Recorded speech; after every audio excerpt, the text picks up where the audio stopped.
Hello, everyone, and thank you so much for being here for this podcast, Adventures of the Awakened Heart.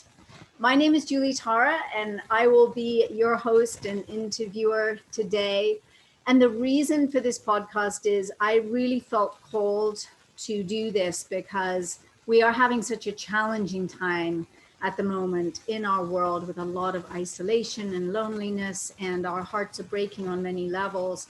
And so I wanted to do something that would be inspiring about people's heroes' journeys, their stories of difficulty and redemption. And I'm really delighted today to have a great friend of mine with me. His name is Davon Frasca. And let me tell you a little about Davon before we get going. Davon, having trained as a professional dancer and classical singer, has always felt a deep connection with the body, mind, spirit, and energy. Out of this passion, he has dedicated many years of his life to working in the world of the healing arts and massage therapy. The healing modalities Davon employs are all non-invasive and non-toxic. So in addition to many massage techniques, he also works with specific nature technologies, the Reconnection Modality, and also Akashic Record readings. In addition to his healing work, Davon teaches language arts at UC Berkeley and other colleges and university centers in the area. And as a people person, Davon has a penchant for entertaining and cooking for friends. Believe me, I know this, he's brilliant, which has led him to write a well-loved cookbook of family recipes, Come Mangiamo Noi, How We Eat. I think I might have said that incorrectly. He can correct me on that. And I will put a link below to the book and his Instagram account. And I've known Davon for many years and worked with him for many years. So welcome, Davon. I'm so happy to be with you today. Thanks for being here. Thank you, Julie. It's wonderful. Actually, we've been working together for about 22 years and have wonderful experiences together. Really heartfelt, if you will, experiences, the both of us. Very, very much so. I just adore you. I know also you're an incredible presenter. We didn't talk about that, but your ability to present in front of audiences is extraordinary. And we've always sort of had that love of presenting in common as well. So let's get going. I mean, first of all, as a member of the Gaia community, what would you say has been the biggest asset of being in that community for you? Well, first of all, my first introduction to Gaia was through yoga.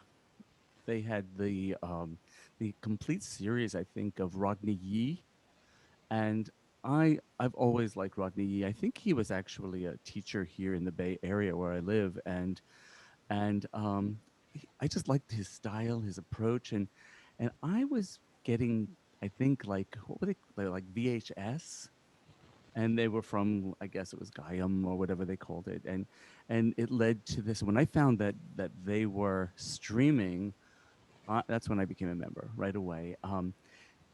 But Gaia for me is like having an incredible treasure trove of knowledge, and it's like right here in my own house. I don't have to go anywhere. It's almost like having that the great library of Alexandria, like right here in my house. And so, but there were so many other points of interest, in Gaia, whether it's, Greg Braden's Missing Links, or I love the initiation with Matias de Stefano, Beyond Belief, whatever I'm looking for, I just like, click it into the question bar and something comes up, and it's like satisfying my need, my hunger for knowing more. So that, I think, is what my connection with Gaia was. My initial connection, as I said, was the yoga part of it, but then, it's just there. It's anything that I'm looking for, it's right there. So whether I want to know something about extraterrestrials or past life experiences or anything, it's just it comes up, and then you have, an hour, 40 minutes, whatever it is, and I'm just enthralled by everything there is to know, and it never ends. I mean, it's like the quest. Well, I'm going to use that word again shortly, but the quest never stops, and I think that would be my Gaia journey. That's how I began with the Gaia journey. I, Fascinating. I love this, what you're saying, because funnily enough, I was just listening about the Alexander Library yesterday on Gaia. And I've always felt that too, like it's a university for the soul. And we have yoga, which we both adore and love. We've got transformation in there. We've got alternative healing, which we both love, of course. And then we've got the seeking truth piece. And there is so much to, you know, Gaia has well over 8,000 videos and documentaries and films. It is extraordinary. And that's why I love taking it to the world, you know, is because there are so many people that have never had access to that kind of knowledge before. I know my whole life I've searched for that kind of knowledge in shops and, you know, just trying to eke it out of wherever I could find it. But this is a huge place. So thank you for saying that. I couldn't agree more. And so let's talk about your spiritual awakening. Like, how long would you say you've been on the path, the spiritual quest, shall we say? How much time have we got? Actually, my spiritual journey started quite young. I remember being a small child, and in my grandmother's, well, in my room at my grandmother's house, there was a little painting of, I guess it was like a guardian angel standing over a small child that was walking. And I always thought that that was me. That was me. And I always related to that. Because I was quite sensitive as a child. You know, I think I was that little psychic kid that nobody ever talks about.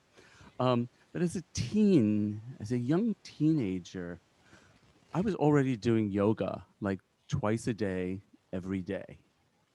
And yeah, every day, 7 days a week.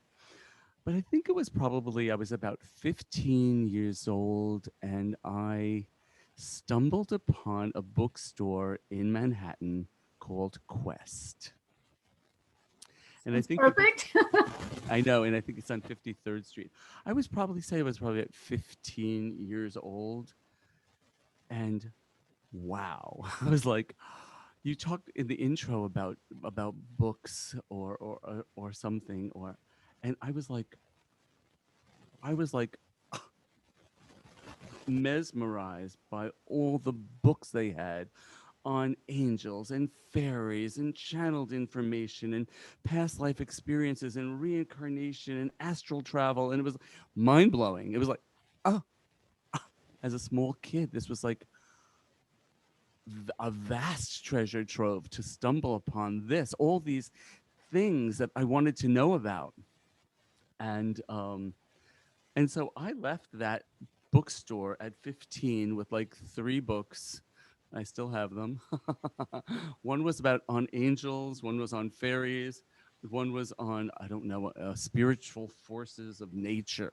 I was like, and that was what really started it. Then later on, I would go back and I read things on Edgar Casey and his channeled informations on Atlantis, and I was like, you know, and a part of my, I want to say soul, I don't know what word you want to use, but kind of was like shimmering, like, oh, this is, I want to know more about this because I have a connection to this. I want to know more about angels. I want to know more about Atlantis, and then it just never stopped, that hunger to learn more and more and more and more and more and more.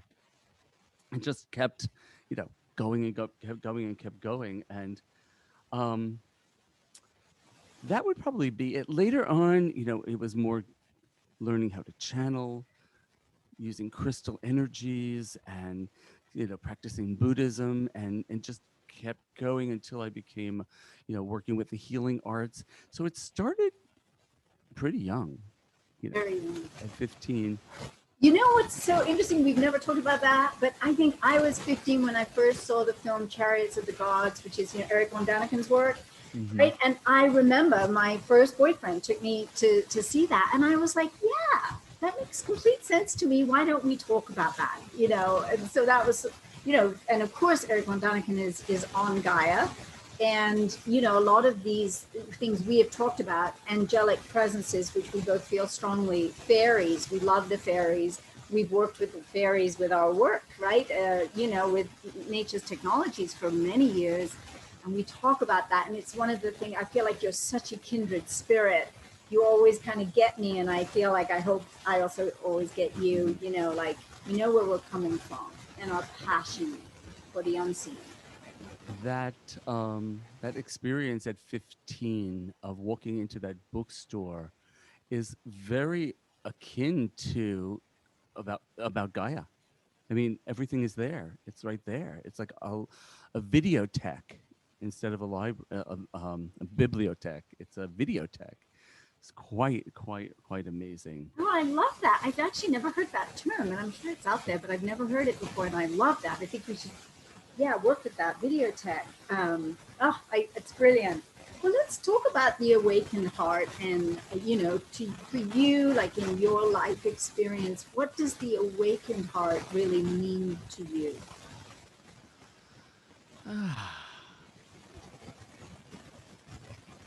You know, one of my favorite books is The Alchemist by Paulo Coelho.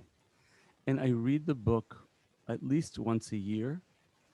And in the book, the young man Santiago is told to listen to his heart, and he has a conflict with that. He doesn't really know how to listen to his heart. And as the book goes on, he finally masters that, and he has major breakthroughs.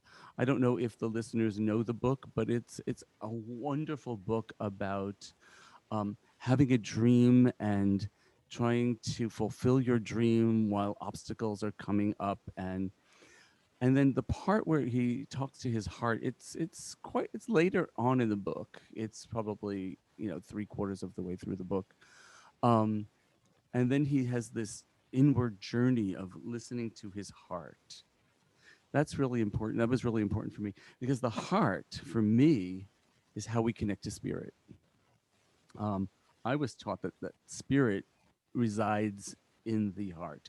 I'm not talking about the organ. I'm talking about the general heart, as we think that, that heart thing, because we resonate. We have this resonance that comes from our bodies, and it's quite far. I don't know how far it goes, but it's almost like it precedes you when you walk into a room. That's a heart energy. But the awakened heart, that's something different. Um, I think an awakened heart is having a communication with your own spirit, almost like the book that I was talking about. It's listening. It's learning to listen to that heart, to what it's saying, what your spirit is saying. And so many people are bogged down now with, all these different streams of distractions, whether it's a cell phone or a computer or a video game, or all of this distraction that's going on, that people seldom take the time to just quiet themselves and listen to their heart. Um, I was watching, actually, rewatching, because I loved it. I've watched it maybe three times. It was Inspirations with Lisa Garr, and she's talking to Amalia Kincaid, who's a pet psychic. I don't know if you've seen that episode. I've seen that one, but I love Inspirations. Yes. It's phenomenal, because this woman, Amalia, I think it's Amalia or Amelia, I don't know. She's talking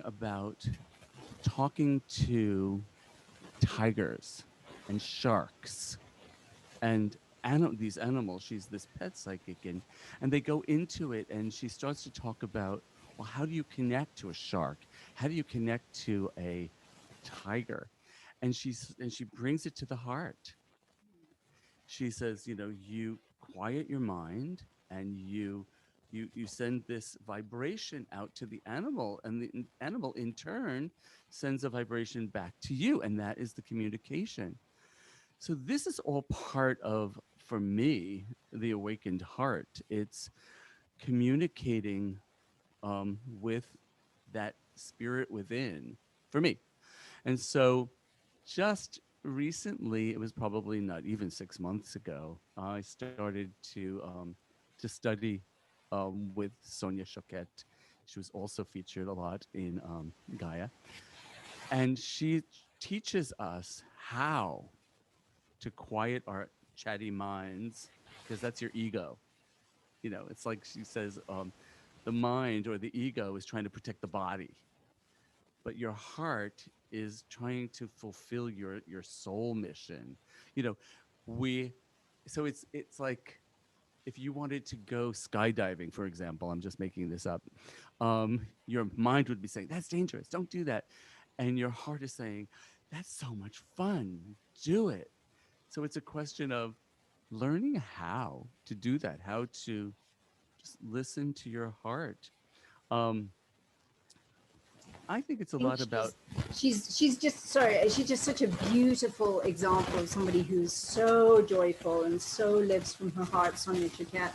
I just adored seeing her, in a lot of the Hay House events that we used to, You Can Do It events, and along with Wayne Dyer and some of the others. And I loved it that you connected in with her so deeply, because she's also very fairy-like, I will say. She's, mhm. elfin, fairy, angelic kind of combo. And I just thought it was so perfect for you. I'd love to hear if you share, if you have a transformation story of your own that is really where you felt your heart fully just kind of awakened. Well, it's having, I think, I contemplated this a couple of times, trying to come up with a really strong feeling. Um, I think it has to do with the work that we do, the healing work that we do. I think that I was easily driven into my fields of occupation or avocation, whatever you want to call it. Um, I think when we connect with another person, for example, and I've had many experiences where people were not well in their bodies. And I had almost a serendipitous connection to that person. Like I was introduced with that person, or suddenly I've known that person forever, but I never knew this about that person until, you had this heart to heart connection and the person is telling you something, and it creates this trust with the other person, and they're willing to heal or to take your guidance. And I've seen incredible things happen. So but it has to do with that heart to heart connection. And so many of us are trying to touch so many people, but until you have that open heart to heart relationship with somebody, I don't think it works. So we always talk about, what we do is a heart to heart business. It's not a telephone or an internet business so much. It's the connecting of the heart. And when you see that person kind of blossoms from being, how can I say, it's almost like when you have a neglected plant and it's kind of withered, and then you connect to the plant and you give the plant attention, all of a sudden it just becomes, glorious once again. It's almost like that. It's connecting to that other person on a heart to heart level, and that is an awakened heart, I think, because you are now suddenly you have this person is opening their heart, you're opening your heart, there's two hearts that are awakening, truly spectacular for me. Um, It's very powerful. There's no doubt about it. I hear you loud and clear. And in fact, to me, I don't know if you would agree with this, but I feel like there's really one divine heart. And when we connect in, we're connecting in not only with another and have that simpatico, but we're actually connecting in to the divine heart, and we sort of know it and we feel it, and we can't always put word to it. It is sort of so precious and hard to define in a way, but we know that we know that we know it, that we're there. mhm. It's like coming home. Exactly. The most frustrating part is when you want to connect to somebody and they're not open. They're not open to you. And that's kind of the frustrating part. But when you have that awakening of two hearts. It's fantastic. Quite recently, though, I have a short experience. It was the start of this pandemic, this shutdown. I experienced something that I had really not quite experienced before, and it was anxiety. I was so anxiety ridden, and I couldn't stop the head from going, the head from going, the head from going. And it was at that time that I started doing this practice with Sonia, and everything changed. It took away that worry, and it just connected to the heart, and just felt like I was being embraced, and like everything is gonna be okay, like a nice hug, like a there, you're okay. It's gonna be good. It's gonna be fine, kind of thing. And since then, that anxiety, that gnawing anxiety is gone. Devon, what that makes me also think of, and we didn't talk about what we were going to talk about on this podcast prior, but when you told me you could send me the archangels, and so I said yes, and I accepted them in when you sent them, and you told me what to do and how to do it. And I know I told you later, I had this unbelievable response where I just burst into tears and I just wailed for quite a while because I could feel their presence and feel the level of love. And I think I had also been feeling so bereft and so alone and struggling, and it was like my heart just broke apart. And then I felt this incredible peace after that happened. And I wrote to you, I'm sure you remember, I said, gosh, Davon, I don't know what happened, but I just fell apart. And then and then it was a whole experience, I think, of around 10 days of feeling them in the house, feeling them with me, really tuning in, and then sending them on to others at the end of that period. So thank you again for that, because that was an extraordinary experience. And I have met an angel once, so I absolutely know they exist, and I've also seen fairies, so I know they exist too. And it's very comforting when they show up and let themselves be seen by us. Totally, totally. So that is what my awakened heart experience would probably be, is just that. It's that connecting to others. It's that resonance that I talked about, but the opening up, because the heart wants you to experience joy. It wants you to have a fulfilled life, and it's encouraging, and it's very quiet, and it's very peaceful, and but yet loving, and it wants you to experience joy and have fun, and that's what life to me is about, is experiencing joy and experiencing fun. And of course there are going to be things that happen in the world. There's a lot of grieving, but on the most part, by having that your heart open, connected, and I think more joy will come. And you are such a joyful being, and it's so beautifully put. And of course, having known you for many years, we have walked the walk of seeing great things happen, seeing devastating things happen, losing people, and so forth. So I know you've also lost people very, very close to you, and there was a lot of grief. Do you feel that I'm thinking of one specific experience, but do you feel in those experiences that it's shifted something in you? Tell us about that. Yes, there's some kind of interference going on in the background. Okay, it's gone. I totally have shifted something. Um, I think it is connecting once again to heart, which is spirit. I've had an amazing experience where I feel that even though the departed have left, they're not gone. They're here. And I think before this, I kind of felt a disconnect, but now I don't. I feel a total connection. So I think it's great. So did you feel a disconnect because they had passed on, and you felt that after death there was some barrier there, but somehow that barrier was lifted? Is that Yes, what I'm hearing you say? I do. I do. I feel like I I had a channeled session a year ago, November, and in that session, it was the most amazing, joyful experience. It was like going to a party where all of the people that had passed on that I was grieving about for so long were at the party, and they all wanted to talk to me, and it was the most invaluable experience I ever had.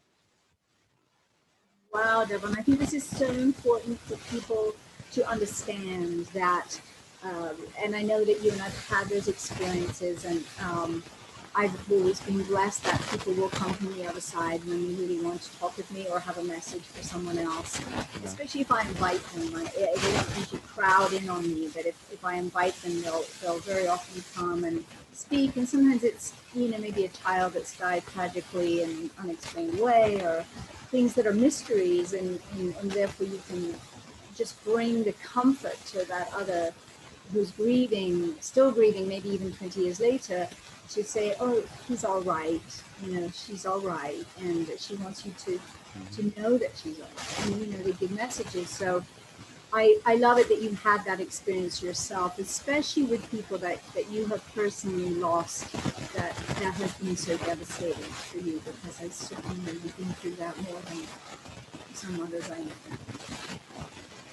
Yes. So how has that shifted how you show up in the world now that you know that it's just a veil, and that veil can be lifted at any time with the willingness of the heart? How do you think that's changed who you are, how you show up to yourself? Yeah. Um, I would have to say that it gives you more confidence. It gives you more confidence, takes away the fear or dread, and it it gave me a sense of hopefulness. It's like it's not going to be bad. Bad things have been happening, from time immemorial. It's been going on forever. But just to know that you have this heart connection, you have a connection to spirit, and you are protected, and you're not alone. It makes you go through life with a I think it's a sense of confidence is the one word that comes to mind for me, to go through, not to be fearful, to just to have much more confidence that things are going to be okay. That is probably how I would say that it's shifted about how I show up in the world is to know that things are going to be okay. It's a learning experience, and let's try to have as much fun as we can while we're here. And the confidence is the important thing. I think So I would that's say, so marvelous. It's so important for people to hear, because I think confidence is a huge thing. I know I've seen somewhere on one of the oracle cards, like, if you don't have confidence in yourself, have confidence in God, because, God's got your back, kind of a thing. And it's like that feeling with the angelic realm, and with the, whatever we call God, the source, the creator, the infinite, the void. I mean, there's so many ways to see that, and feel it and know that. But I think what you said about you're not alone, that really struck me there, because I think when we go into the mind and it is a difficult time, we do feel that we're very alone. There's nobody out there, the lack of support, and that can be a real downward spiral when you feel that way. There's no support, there's no help, and just a little fish in the sea kind of thing. mm, mm, yeah, I agree 100%. You're not alone. We're not alone. So, Davon, talk to us about your heart vision for our world. What do you see now at this time? We're going through so much shift and turbulence and change and letting go. And what do you see now? Wow. Probably about 20, almost 30 years ago, I kind of felt a shift. I think they were calling it like the harmonic convergence or something strange. I don't know exactly what the word was, but I was able to feel that shift. And that shift was, for me, the dawn of the new age of Aquarius, if you will. And in these past 30 years or so, we have seen more of a balance between the masculine and the feminine, the yin, the yang, if you will. And just look at politics right now. I mean, we have more women representatives than ever before. And the shift is quite visible, it's quite palpable, you know? And as we're going into this shift, I think it's taking us away from some of the harshness of that war mentality. I hope that we are getting away from that war mentality and trying to find more compassion in the world, even though we see so many horrific things that are happening on the planet every single day. I think in the end, we're going toward a more harmonic planet, if you will. I mean, we really don't have a choice if we want to survive on this planet. We have to make this change. Um, there was something else that I wanted to say in this vein, was that more and more light workers are appearing on the planet, or more and more people are getting in touch with that aspect of themselves. Sometimes it takes a person, 4 decades until they get there. 5 decades, they don't hit that until they're in their 80s, but at least they get there. Like, life is a learning experience, and having things like Gaia and these wonderful bookstores that I've experienced, and yoga, which is a mind body connection, and people are more mindful of how they eat, and there's more and more organic food. I mean, when I was 15, I was buying organic food, and people would say to me, "Why are you paying so much money for that ugly apple?" I was like, "Because it tastes like an apple." So as this shift is happening, and we could see it, I mean, we could see how things have changed from the 60s through the 70s through the 80s until now, and organic is preferred. I mean, supermarkets have organic departments. So this shift from what we had, that hyper industrial, warmongering, economies, shifting to a more heartfelt world, is amazing. Just yesterday, I was listening to the news and I heard this. Really was quite amazing. It was an article that they were talking about El Salvador, and they were talking about how El Salvador has gold mines, lots of gold mines. However, the people decided, we don't want you to mine the gold because it's polluting our water. So I just got chills. So that was, Ew. and it was both sides. It was both the left and the right that made this decision that water was so much more important than gold. Now, if that's not a shift. That is an amazing story, an amazing story. And I really feel it along with you. Like, I feel we are at the dawn of a new age. I so feel that. And people are awakening all around, remembering that even though there is, as you say, a lot of divisiveness happening on the planet, there is also the signs and signals of coming together more and more in unity to put our highest values forward. Take care of each other, take care of our planet, love one another, like, take care of home, Yeah. because Gaia is our home. And it's interesting that you started with organics at 15, because I just was thinking, as you said that, I was like, oh yeah, I was actually in Dutch National Ballet at 16, 17, 18, 19 years old, and That's where I first learned about organics, actually before I started macrobiotics in my early 20s. So I started eating organically in Holland, in Amsterdam, when I was, I guess, 17 or so, 17, 18. And so we've been on a very similar track in certain ways. We've held the same kind of values. Um, and so it's so fun to hear you talk about it, because I'm like, oh yeah, and then there's that, and oh yeah, there's that connection between us. So I'm feeling our heart connection a lot, is what I'm saying here. And that's always so gratifying, because it affirms again, one's not alone, not just one's not alone in terms of the unseen world, the invisible world of the angelic realm and so forth, but with other human beings who are also here, spiritual beings having a human experience, and here to help, here to support, here to nourish.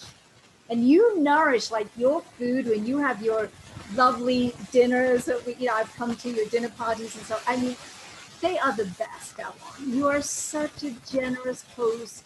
You're so full of joy when you prepare all these fabulous dishes. And I just wonder at it, going, oh my gosh, this is like, Davon should have a little restaurant or something, because you're just that good. I thank you. I think that sharing food is sharing love. I think that's just the culture that I was raised in. Food is love. Love. You represent love through food, breaking bread together.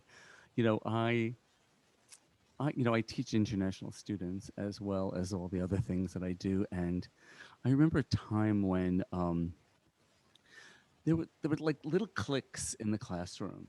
Little click here, little click there, and I thought, this is not good. I want everybody to intermix with everybody. So I thought, what can we do? So we went out for dinner, and it just broke the ice. It broke the barriers, just to share food with other people that you wouldn't associate with otherwise. And since from that time on, the class was totally unified, and it was just a great experience to work with a group like that. So yeah. Brilliant idea to do that. We've done that actually at Gaia, where we've met off site and just had dinner together. And it is always so fascinating. You learn things about others that you would have never learned before, that just kind of surface naturally over, some good food. And so, yeah, you've really embodied that, I would say, in a most nourishing, beautiful way. And this is just so joyful to chat with you today. And so I would ask, like, if you were to encapsulate your life experience of the heart, and help our listeners to just kind of zone in on like one key thing, that, one nugget of gold, or should we say one bucket of good water, for our listeners, what would you suggest?